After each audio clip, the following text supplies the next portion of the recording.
The NCAA Tournament provides the stomping ground for many of the NBA Draft's future participants, as both top prospects and those looking to work their way into the conversation hit the national spotlight for the first time all season. While there are plenty of nationally televised games broadcasted throughout the course of the regular NCAA season, none of them come with the same shine, the same meaning, the same spotlight, and the same amount of pressure as those in the NCAA Tournament. March Madness gives collegiate players a chance to show out, and that often has some sway in how people view these prospects. In the past, we've seen players such as Gordon Hayward, Steph Curry, and even Dwayne Wade and Carmelo Anthony put themselves on the map and solidify their lottery draft status through the NCAA Tournament. While the tournament shouldn't provide the only basis for a player's positioning come draft night, it does give scouts and fans alike a feel for how players respond to pressurized moments, as well as how they match up with players who they otherwise would not face. It pits unique styles against unique players and boasts a certain spectacle that simply makes it mean more. No, you shouldn't overreact to a single NCAA run, but you also shouldn't overlook it. This year's tournament was highlighted not only by consistently horrible and questionable officiating, but also some really good basketball here and there. We saw teams that weren't supposed to make runs, such as South Carolina, get by on the virtues of defense and big shot making, while some of the league's better teams were faced with some abnormally challenging matchups. A handful of teams were slotted unfairly low in the field, but that inevitably brought out matchups like Kentucky versus Wichita State and Kentucky versus UCLA, two marquee matchups before we even reached the Elite Eight.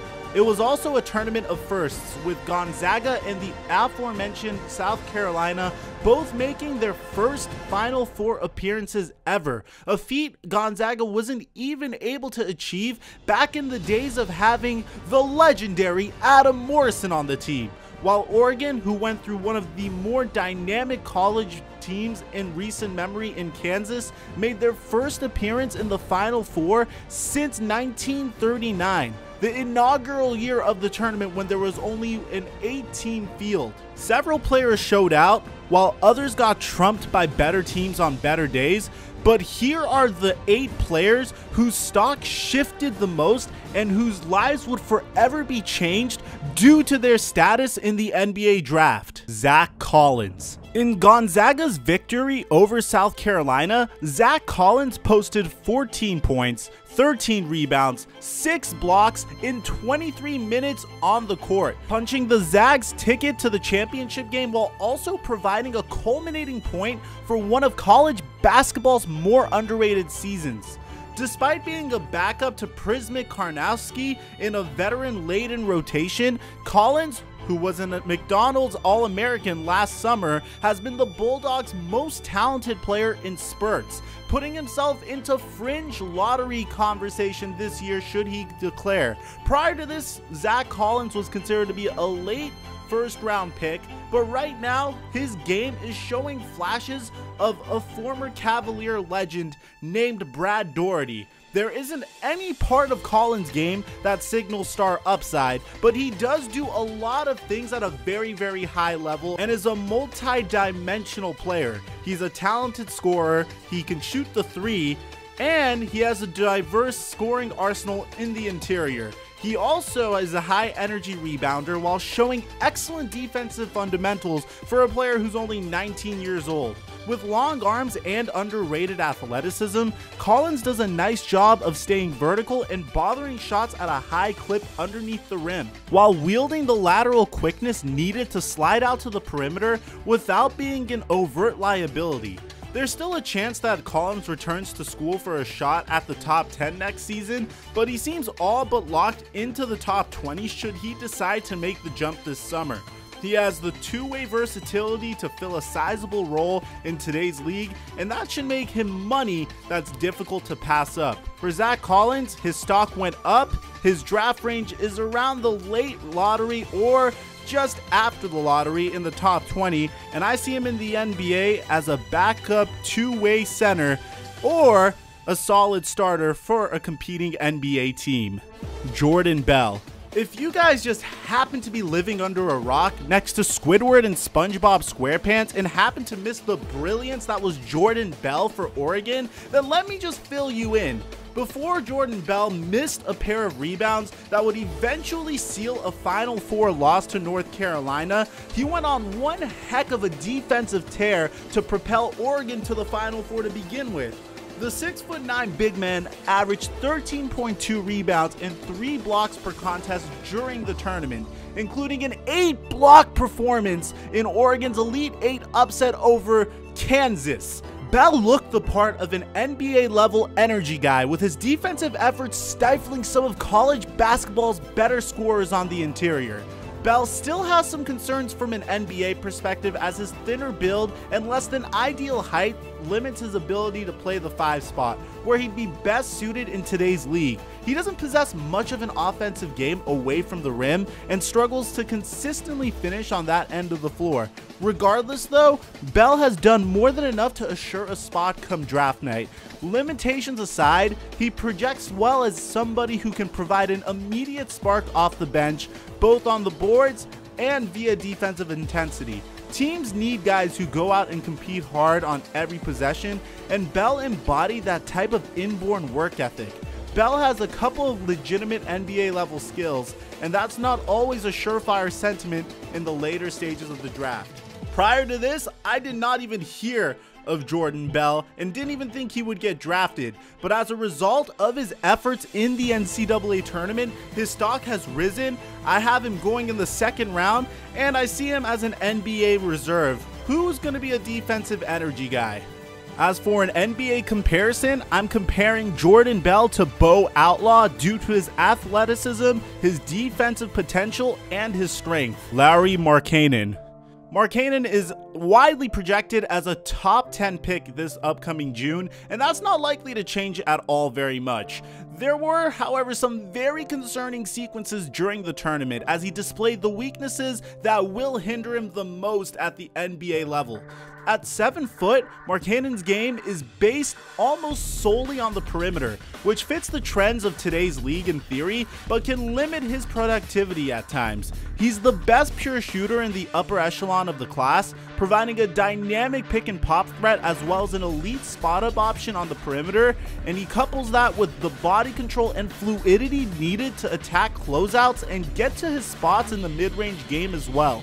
Albeit that's where some of his most pressing concerns begin. The Finnish freshman's lack of strength and polish once he ventures off of the 3-point line is something that consistently hurt him during the tournament, especially during Arizona's loss to Xavier in the Sweet 16. He can get pushed around by stronger bodies on the interior, while his lack of production there means teams can, at times, afford to hide weaker or smaller defenders on him when he's stationed on the perimeter, allowing them to focus their defensive efforts elsewhere on the floor. This is absolutely atrocious if you're facing a small ball team such as the Golden State Warriors.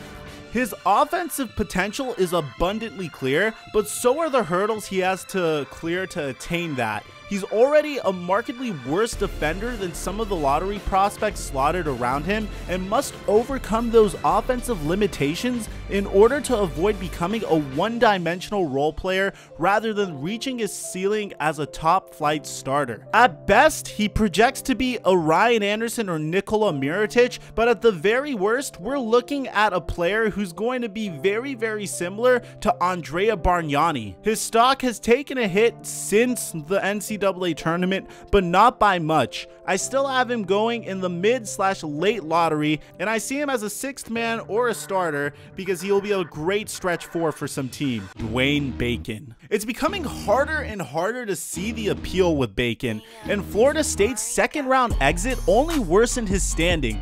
The former McDonald's All-American has all the athletic tools needed for an NBA wing, but his game simply isn't conducive to winning basketball in any one role. Bear in mind, Bacon is 6'5" and has a 6'10" wingspan. He has an inconsistent 3-point jump shot whose stroke doesn't provide much confidence heading to the next level, while his decision making is consistently underwhelming. He dribbles into tough situations, is a reluctant passer, and gets drawn into tunnel vision far too often. This was a Seminoles team devoid of spacing, so that kind of messed things up for Bacon as well. But his style of play certainly didn't help resolve any of those issues. In an ideal world, he figures to be a plus defender who can become a passable spot-up shooter off the bench, but he has some serious work to do in order to reassure him such a spot in an NBA rotation. He's more of a streaky scorer than a reliable contributor as it stands. I have his stock taking a hit and him taking the plunge down to the second round. In the NBA, I see him as a reserve and an athletic defender and scorer in spurts. He compares to Gerald Wilkins due to his athleticism and size. Lonzo Ball. In all likelihood, Lonzo is probably still coming off the board second to Los Angeles, or whoever the second pick belongs to. If it's Los Angeles, we can make a nice little argument that the NBA draft lottery is rigged. Oh man, a YouTuber saying the NBA draft lottery is rigged. I wonder where I heard that one before. But his weaknesses were on full display in UCLA's Sweet 16 loss to Kentucky. In fact, many teams make the argument that upon playing Lonzo for the second time, they've had him quote-unquote figured out. Perhaps the most important thing to note though is that it happened against an NBA caliber defender in De'Aaron Fox. Bear in mind that prior to this game, De'Aaron Fox was a late lottery pick, coming off the board at 15 at most due to other stud point guard prospects such as Dennis Smith, Lonzo Ball, Markelle Fultz, just to name a few.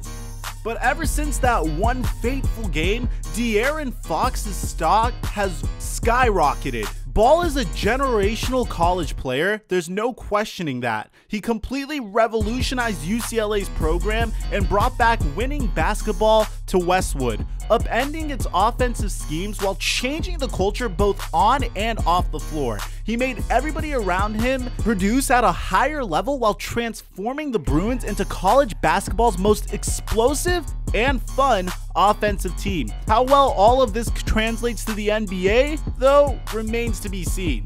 There are some serious flaws in Ball's game that are going to limit the scope of his impact at the next level, with his scoring arsenal being first and foremost. His jumper, which resembles a slingshot from his left hip more so than a traditional jump shot, takes extremely long to roll off his hands. He can't go right off the dribble because he has to shoot across his body, angling his feet towards the rim, and he won't be able to work off the dribble from a mid-range against bigger and quicker NBA defenders. That relegates his scoring arsenal to spot-up shooting and off-ball cuts, which caps his upside in a unique fashion when comparing him to the likes of Markelle Fultz and Dennis Smith Jr.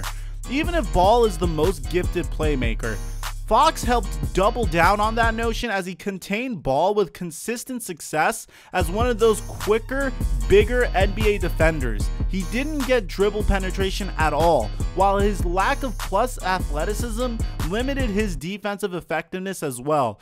He has the size and the length to be effective on that end, but could get outpaced by some of the NBA's more explosive athletes.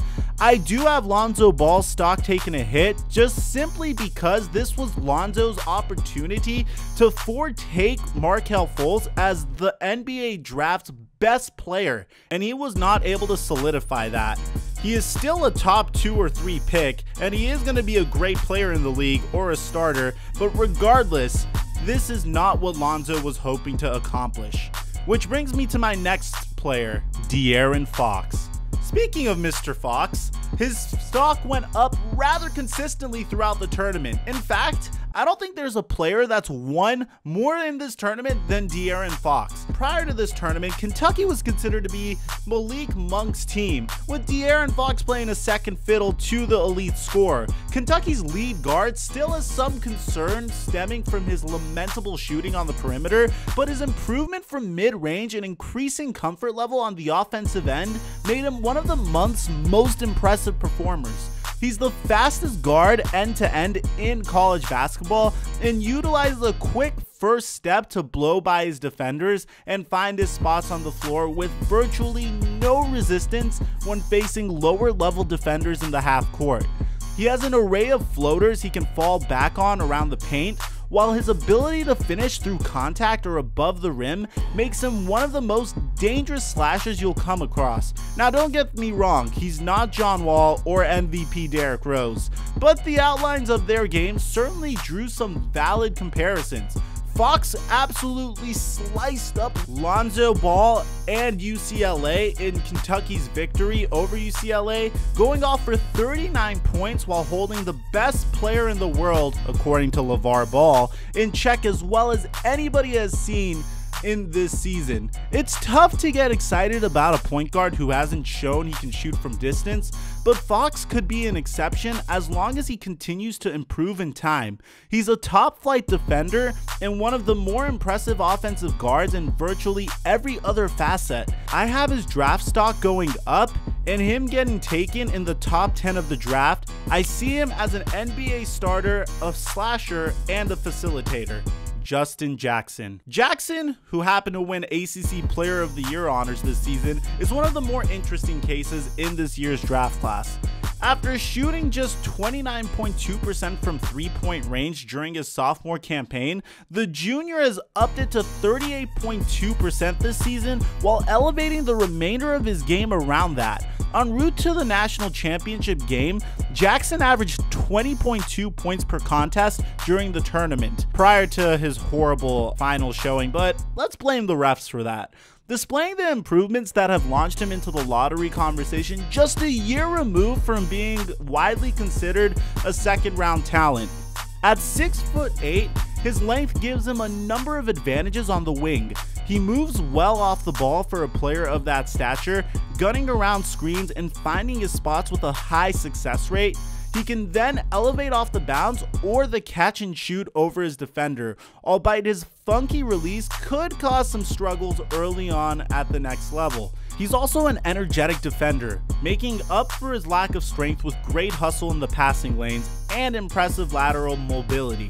He needs to work on his fundamentals and will be overpowered by stronger wings to begin his career, but the willingness to compete and requisite physical tools are already in place. Jackson's streaky tendencies on offense, as well as his somewhat chaotic off the dribble game, leave a few lingering question marks that make it difficult to laud him as a surefire lottery talent.